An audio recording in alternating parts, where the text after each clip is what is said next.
But I always come back to, you know what? You can take care of your own energy and you can take care of your own quantum field and you can take care of your emotions and your body and your soul in that way. And that always brings me back. I'm like, okay, you can always center and you can always into your like energy field. You can calm it down, you can open it up, you can expand it, you can and I feel like that's really going to be the protection that we're going to need later on.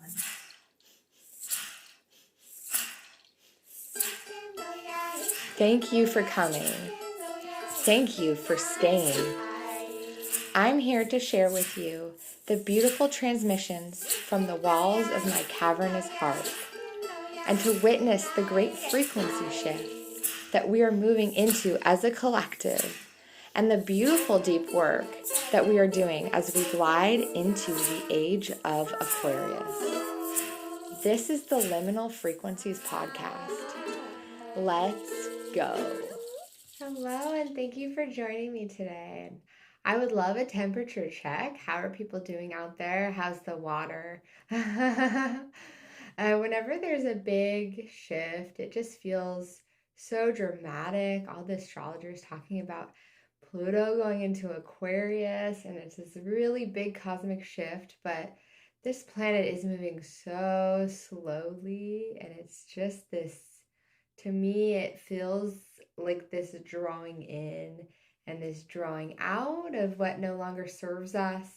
So, what I'm noticing is a little bit of a softening, people dropping in just a little bit more and feeling into their energy and conserving energy. It feels this way in the Northern Hemisphere. Things just start moving at a glacial pace as we work with ourselves. And today, it's so funny how these episodes come together and how many Alice in Wonderland comparisons were coming in. And I'll just read the description for Jocelyn that she gave us.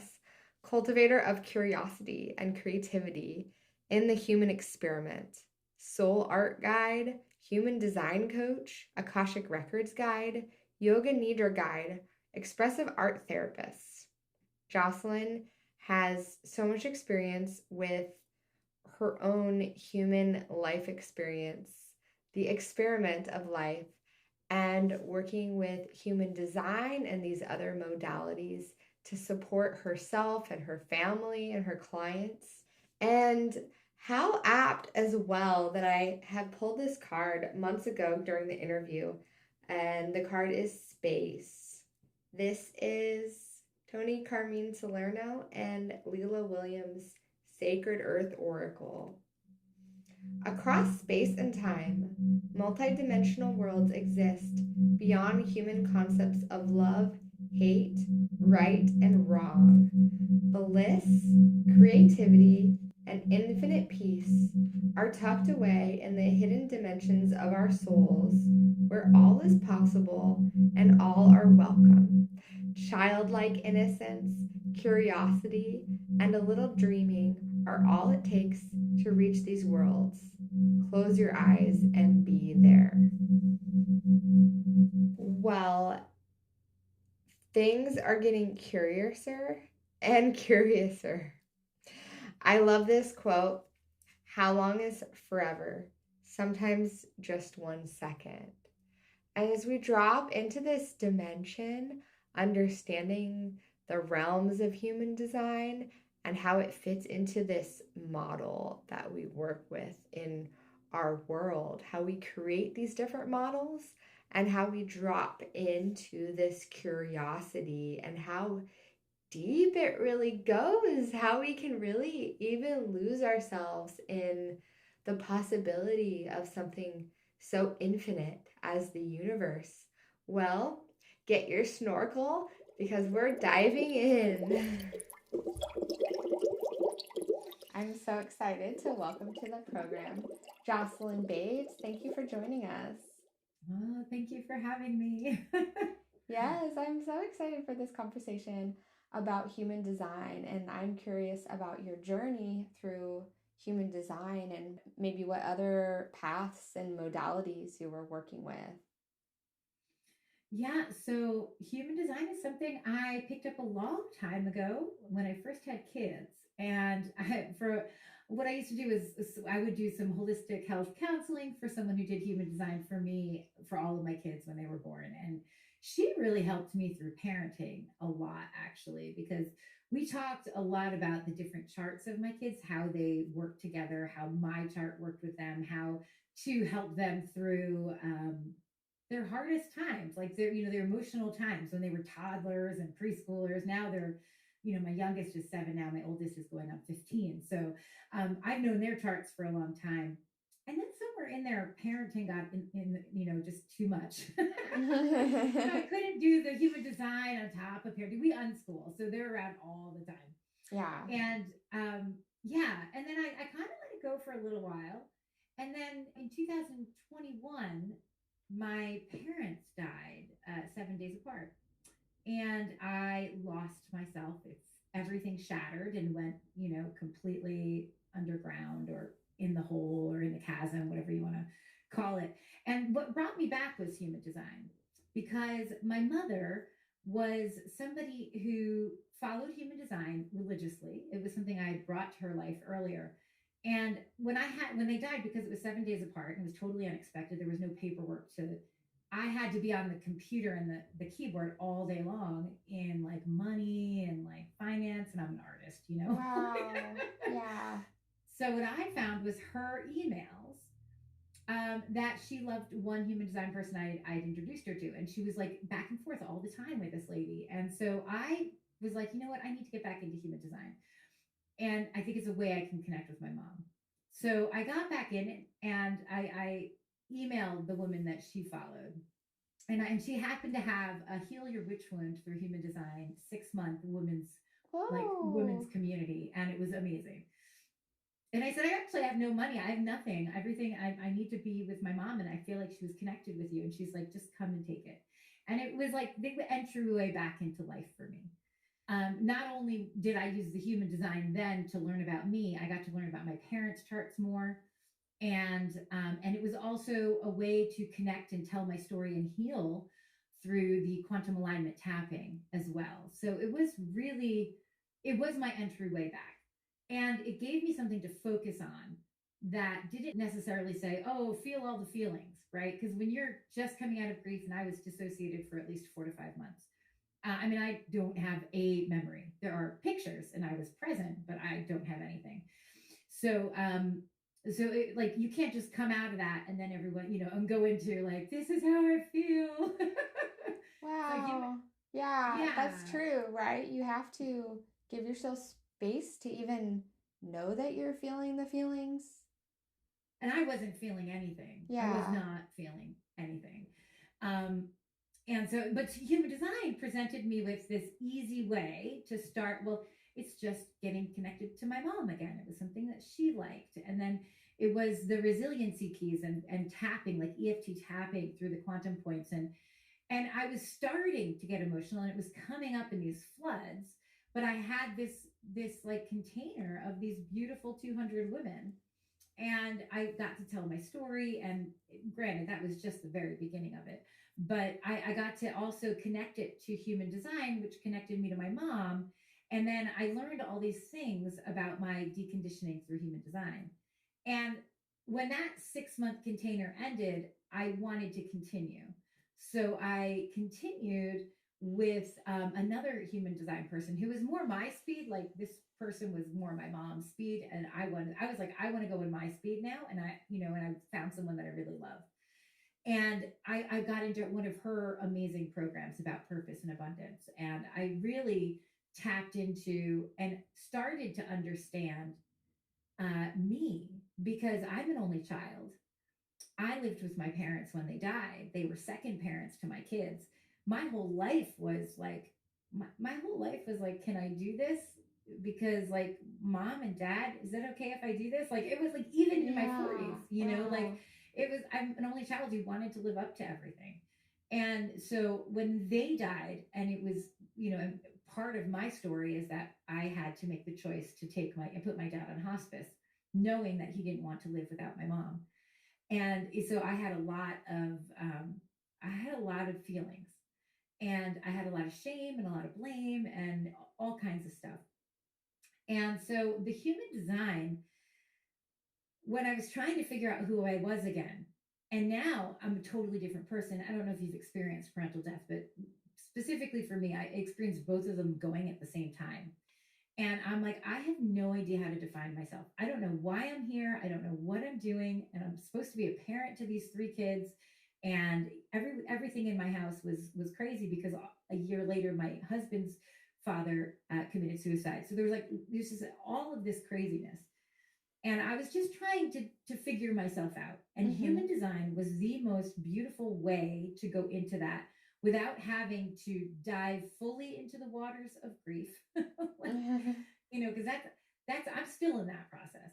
Yeah. But the what I started to look at was my own human design. I started to experiment with the tiniest things of human design, the easiest, the beginnings, right?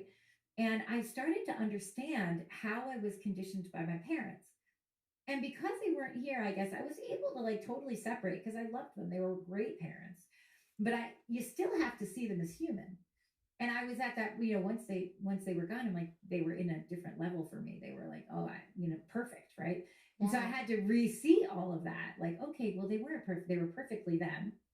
And there was a lot of conditioning. And I got to see it through the lens of my profile and type, which is part of a human design chart. And I learned so much about how I grew up and how I really didn't allow pieces of myself to come out because I was an outcast in a lot of ways, and it's part of my chart. I am like that they call me like I'm a quad right, which they call an ALF or an alien, What was it? A like quad, right? quad right. Like yeah, if you look at like a human design chart, it's set up like it's called a body graph. And so there's like centers, defined centers, undefined centers that correlate to the chakra system, though it you have two extra chakra. Well, the two chakras were split. So it's 9 centers. And then you have like two columns. One's usually red or one's black. Sometimes different ones have different colors for it. And in those columns, you have all of the planets and all of the gates. And for your unconscious and your conscious, or your design and your personality. And then you have like the profile and type and all of that. And then you also have these arrows, and the arrows are part of the PHS system, which is kind of like how your environment, how you live within your environment, how you get your energetics from the environment, how you get your energetics from food, how you most easily work within the energetics of your environment. And it's those 4 arrows can go in any direction. So quad right, I have all of them to the right. And there are people who have all of them to the left. And then there's people who have them in all different combinations. I actually found out that my dad was also a quad right, which is very, like, it's not usual. And I Oh. understood why I missed him so much when I understood that. And I understood what my connection was because he was a quiet man. But the thing is, every morning, I mean, through my entire life, every morning we would make coffee and sit and go outside if it was nice weather and just sit on the swing. And like, we wouldn't even say very much. We just watched the sunset or the sunrise wherever we were. And after understanding he was a quad right, I understood just being in his presence made me feel at ease because he also was an alien. He Yeah. also was one of those Oh, people, that's so sweet. Yeah. Yeah, So I feel like you had such a great, beautiful relationship with them, and that's really yeah. rare and lovely. And also, your own personal discovery journey comes after that because we do have codependency with anybody we spend time with, and we lose parts of ourselves because we're people pleasing and we're trying to keep the Oh peace. yeah. When I said the other day to someone, like, I don't know if it was healthy, my relationship with my parents. Because there was a lot of me that wanted to just, make sure they were always um proud of me. I was an only child and I grew and there Yeah. was a lot of pressure on me. And so it was just really strange after they died to like have no foundation and no Yeah. one and nobody to have coffee with in the morning to just sit and be in presence with in the same way. And on top of that, like my whole family, although my parents had big families on either side, I was not close to any of them. And in fact, when we had the funeral, no one showed up except for like my ex-boyfriend and my husband and if one friend. And they were actually neighbors at one point. But that Wow. was all COVID time, so the whole Zoom thing was really strange. Um, Zoom funerals were like, I don't even know. Oh my God, that's so sad. Yeah, That and breaks my so heart. I didn't have like a plug-in. I didn't have a plug-in to like somebody else who knew my parents. It was Yeah. really it was really hard. And so just having being able to jump into their design and to be like, oh my God, my dad was a quadrite. Like I had no idea until after he died. And oh my God, this is how I relate to my mom. And no wonder we always had that problem. Or no wonder I always felt that didn't have a voice, but I always spoke over her, which made me feel bad, right? But it was part of her design and me coming into her Yeah. life as her child. So Yeah. it was an interesting way to go into things. Did you ever get into astrology, like pre-human design, or? I knew enough about astrology. So like my parents are very holistic. Like they used to take me to the Edgar Cayce, the ARE Foundation Wow. every, year. And my mom was a Feldenkrais practitioner and aromatherapist. And so like she had my first astrological reading as a teen. So I've known enough, but for some reason, astrology it's always been like flighty, not like I can't ever ground into it. And I'm not Yeah. 100% sure why, but when I get readings, I get it. Like I hear it. Yeah. But for me looking at the chart, I'm like, this doesn't resonate in the same way as like a human design. But Yeah. astrology is a big part of human design. Yeah, right. It grounds the chart into the physical body.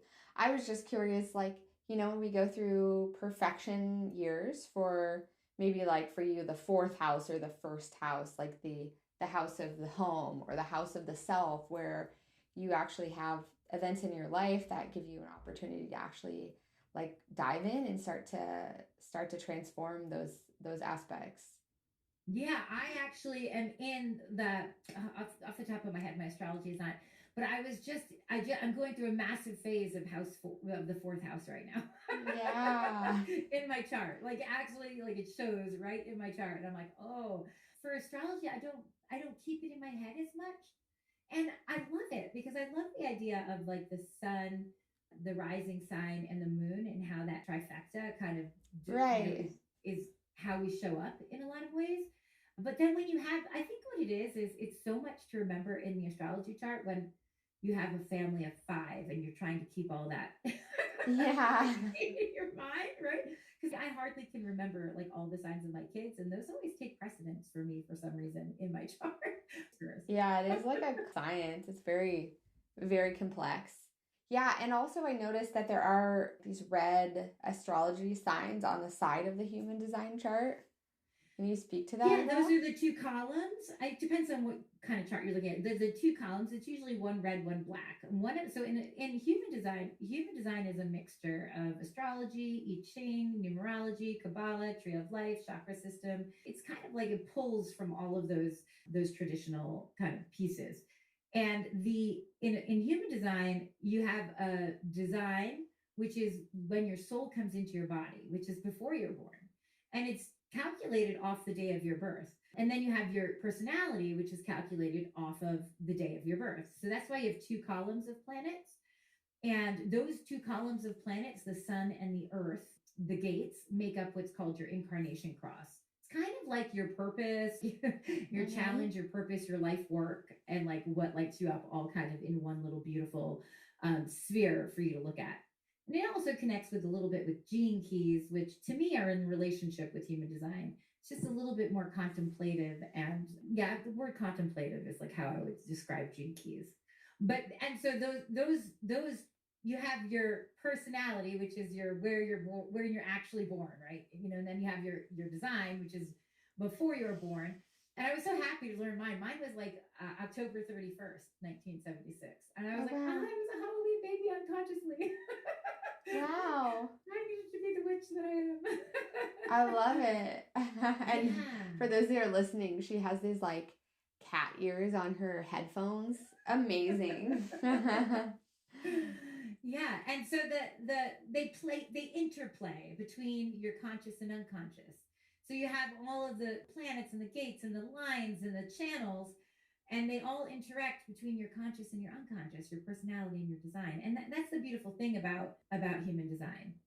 And you can find kind of echoes throughout your design chart. It's really fascinating. So that's when you're looking at those columns, that's what you're seeing. Those are your planets, your gates, the lines of each gate, and the lines come from I Ching, because I Ching is with the 6 lines. You have the yin and the yang of the 6 lines. Okay. And so those are where the lines in human design come from.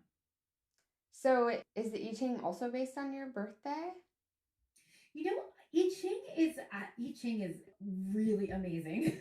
I have friends who work in human design with the I Ching with movement. So I Ching with like the movements of each 6 line pieces, but I'm not an I Ching person. I'm not sure how I Ching originally. I only know it through human design, like through the lines through human design, and how all of it is connected in human design. But I feel like when I did I Ching when I was younger, I feel like I was more like playing with my intuition with it. I would read through things and I'd play with the intuition. Wow. I studied Chinese medicine, and the way that I understand the I Ching is super simple. They're bars and they're lines, and the lines are almost like a picture. So if you have a yin, is it solid? Or the yang. The yin and the yang is the dash line, I believe. Right. So, like, I'm just trying to explain, like, really basically, because that's where I'm starting from, that, for example, a storm, it would be a lot more yang than yin, but there would be some yin because there would be, like, water, and water is yin. So you would have, like, broken lines interwoven with unbroken lines. And so any weather event, any earth, any aspect of a person can be represented with those lines. That's like amazing. Yeah. I love it because the first gates in human design and in the first gene keys are all masculine, all feminine. It's all 4 of the same, right? All 4 full lines, all 4 dotted lines. And then it moves in and out through the gene keys. So that's actually the very beginning of human design and of gene keys, is that the very first is the full line. And then the very second key or the very second gate is the full dotted lines, all 6 of them dotted lines. And then from there, it moves into like the patterns of I Ching across the whole 64 gates. What is meant by that? 64 gates? Because that's the gene key, right? Yeah. Each gate has so they're kind of connected when you think of gene keys in human design, but they're not. They're like separate, but they partner really well, is how I like to say it. Okay. And there's 64 gates and 64 gene keys. And they're all combinations of these 6 types of the 2 types of lines in the 6 in like. Yeah. Oh my God. So. I know. And I've heard when I went to acupuncture school that people will just completely get lost in I Ching. It's such a deep rabbit hole. I can believe it. I could totally 100%. I mean, listen to me. I feel like you could get lost into the rabbit holes of most things if you get that curious. Yeah. I feel like when you start, because anything you like get into originally, and then all of a sudden you place your curiosity and a piece of who you are in it, right? Then the whole world of even the simplest thing, the whole world opens up to. Yeah. It's even, the simplest thing of just even putting a brush stroke on a canvas. If you start to get curious, well, gee, I wonder why and how, and it can become the most intense, deep rabbit hole you've been in. Yeah. And I love these things, like, this is kind of the themes I've been working with my podcast, is the Akashic records and hypnosis and these different modalities. And I did a couple ones on family constellation therapies. And it's so interesting because there just is so much available to us in our unconscious. And that's what we drop into in order to find ourselves and the aspects of ourselves that have been hidden, or, as for you, not allowed to be expressed or kind of put down by society, and for us to just pick those pieces up again and bring them up. And I think it's the reason it's so interesting too is because it's about us, right? It's all about us and how we function. Yeah, and in the end, we individually are part of the larger one too. So it's like as each person does their own deep dive, they're healing a part of the oneness of this world. I mean, it's so interesting, and how we connect and how we weave into our community and our larger communities and everybody here on the planet. It's I mean, you could go down deep, deep, deep rabbit holes with that. The idea of the unconscious too, like, so I work in the Akashic records as well, and it's like a limitless place. And Infinite. there's so much. I mean, then when you go, like, so you're talking like human design, right, in this moment, right, and that's this life. That's really like this life, right? And then you go into something like the Akashic records, which now we're looking at time totally differently, and we're like past life, future lives all happening at once. And and you have the whole journey of a soul, you know Yeah. and what goes along that, it's really is I think fascinating. it all is about this timeline though, because at least in astrology, there is a I think there is something in human design too about this, but Oh, the nodes 2027. pertain to your past and your future lives where your soul is going, kind of the trajectory of the direction. And then, yeah, when we start to kind of unravel that, we find that there is no separation between us in this life, in this moment, and another parallel reality, another timeline that we're concurrently existing in. Because when we have karma that's unprocessed, we're not ready to move past, we're still in that timeline. So we are there right now. Yeah. Well, I mean, I know in one of the big rabbit holes you could go down is 2027 and the paradigm shift in human design. And I'm sure astrology has something similar. I'm sure it all comes from the similar stuff. I hear it across so many different belief systems and religions and stuff that with like 2027 coming in. But in human design, we're shifting a whole paradigm in That's coming up. Wow. yeah, February of 2027. And the last time that we changed gates was 1600 and something, really beginning of 1600. And it's been in the gate of planning since then. We've been in the gate of planning. We've had the vibration and the energetic vibration and frequency of the gate of planning since 2000, since 1600 and like 12 or 14. And in all this period, we've developed schools and governments and industrial revolutions and all of these like crazy things, right? And now in 2027, the gate is going to move for the first time in that long, and it's going to move into the gate of the sleeping phoenix, which is a completely different energy frequency that's going to be happening. So the other one will shut the gate of planning. That frequency is going to shut off, and then we're going to have a new frequency of sleeping phoenix, which is much more about taking care of yourself, individualism. It's much more like decentralized. It's much more like care for thy neighbor, right? Like that kind Yeah. of thing. Yeah. So The period 9 started this year, this Chinese New Year. It's called period 9. And they were saying, I mean, this is also very, very, very long period transition time and a shift. And I think this is also kind of concurrent in other traditions like the Mayan calendar. It's just a really yeah. big beginning for us. But with 2020, we started to bring in this new paradigm where, yeah, people are more interested in taking care of themselves and spending time with their family and just being in this blissfulness as opposed to creating the the empire. Yeah, it's interesting. And like one of my teachers, I love how she talks about it. She talks about it as like an intimacy thing. It's kind of, you can kind of see it. We've been trying to put people in boxes for a long time, right? And right now, the boxes are so many boxes. They're like you have to fit in this box or that box or this box or that box. And we do it with language, we do it with titles, we do it with all kinds of things. And the idea of being so intimate to just love another person, right? The idea of being intimate and being able to just 100% fall in love with just a human being and kind of forget about the boxes. That's kind of where she talks about the intimacy like that.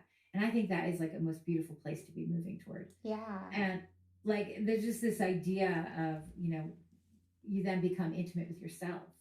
You become intimate with the people you love. You become intimate with like and just developing these beautiful relationships that really we've been stressed out. So Yeah. In the tantric traditions, they say that there is something really beautiful about being able to just love, to have an intimate connection with anything and everything, the universe, and every person as if they are your lover, and every butterfly and everything that you see. It's really profound. And once it made me think about your experience where you had this box of being this amazing daughter that you filled, and one day this box was just split open. And so then you had to create all of the intimacy and the support, the stability that you had in a box, right? It has four walls, is something that you had to co-create and cultivate with your own experience again. Yeah, and it's been a journey. And actually, so I don't know much about astrology, but I had someone sometimes I'll do like readings for people, we'll just switch back and forth. And I had someone do an evolutionary. Have you ever heard of evolutionary astrology? Yeah, yeah. It seems like very cool. It's past life stuff and stuff coming through from past traumas. And it was so interesting because right about when my parents died, it switched in my chart to the place of finding internal security and safety. So we started creating these mantras and intentions for me about internal security because that's something I always got outside of myself. But it was Right. almost exactly when my parents died that my chart switched over.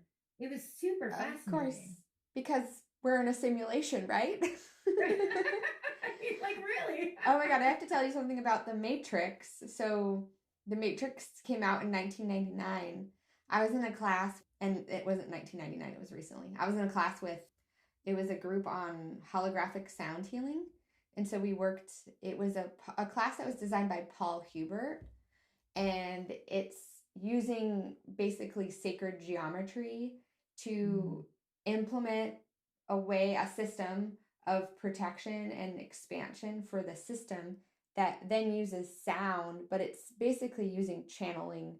You're basically channeling somebody's emotions and unprocessed feelings and soul loss back to them to help them to integrate it. And so we were talking about a lot about chakras, and the whole system of chakras, I guess, changed in 1999, and the colors changed because we go through a quantum shift, and we go through a quantum mass transformation whenever we're at a certain population, things just have to naturally transition. And so this kind of thing went a little bit more three-dimensional, and the year they said was 1999 for that transition to start happening. What? I said it's Y2K. I lived through that. Yeah, well, maybe they were into Prince. Yeah. Party like it's 1999. But yeah, we were saying it's the same time The Matrix came out, and that was an introduction of this idea of a simulation. And I mean, I know all of this stuff, all this cinema is just all channeled. It's just all information that we already know on some level, in some dimension, in some part of our history. It's coming up, which, yeah, it's so interesting. It is, I definitely am like a conspiracy theory person, like 100%. Like, I'm total medical freedom. I'm like, me and my husband have a podcast called Ungovernable. You know what I'm saying? Right on. I love it. We would be considered conspiracy theorists.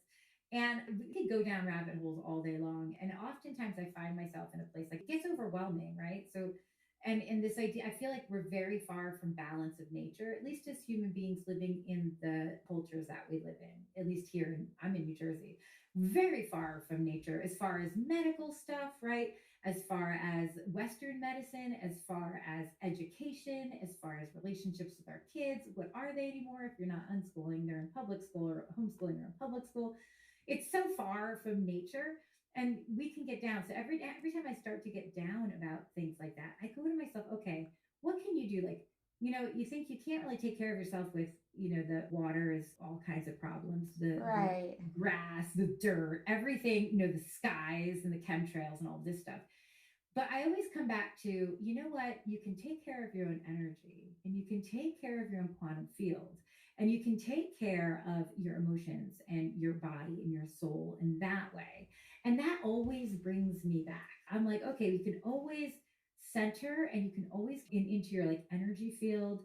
You can calm it down, you can open it up, you can expand it, you can, and I feel like that's really going to be the protection that we're going to need later on, And I think that's why there's a big calling for people to come to the work of Chinese medicine and things like human design, understanding how they intake food, that Mm-hmm. how they take the energy from food, and how to develop a relationship with your ancestors and your spirit team and the angels. I think that's why people are being called, because I think that's what's going to save people. Light work. Like, you know? Yeah. Yeah. Well, that concludes the first part of our conversation. I love, I just love how her mind works and just this emphasis on what we can control.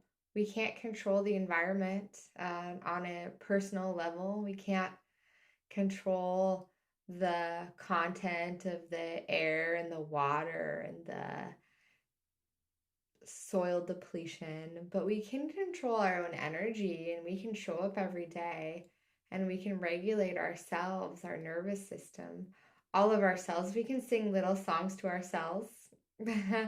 I heard this song and I heard it on a podcast, but I believe it was from a rainbow gathering. All the little cells in my body are happy. All the little cells in my body are well. So, to finish off this show, I want to read to you a quote from How to Connect Thich Nhat Hanh, The Earth from Space. In 1969, for the first time ever, people saw images of the Earth taken from astronauts orbiting the moon.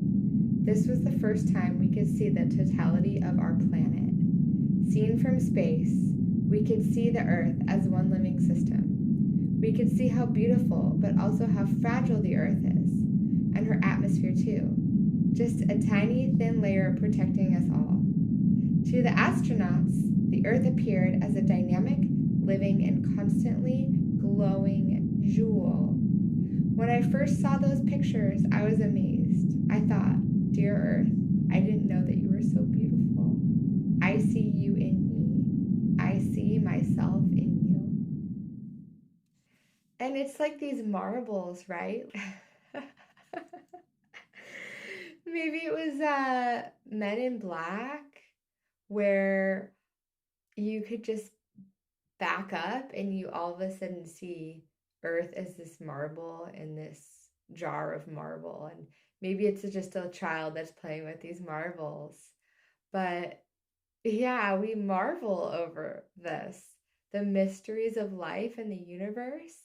And something like human design is just one little piece of the puzzle that we can see perfectly shows us things and validates in us things that we have maybe wondered our whole lives, and maybe we blamed ourselves on, why am I this way? Why am I this way with my family or my siblings? Why don't I feel like I'm heard? And so joyful to connect with you over these frequencies. And I hope that you'll share this with a friend. I hope that you will join my community of spiritual entrepreneurs if you're called to. And if you want to dive into the deep rabbit hole of the Akashic Records, I would love to be your guide as well, to support you in navigating these frequencies as we change altitude.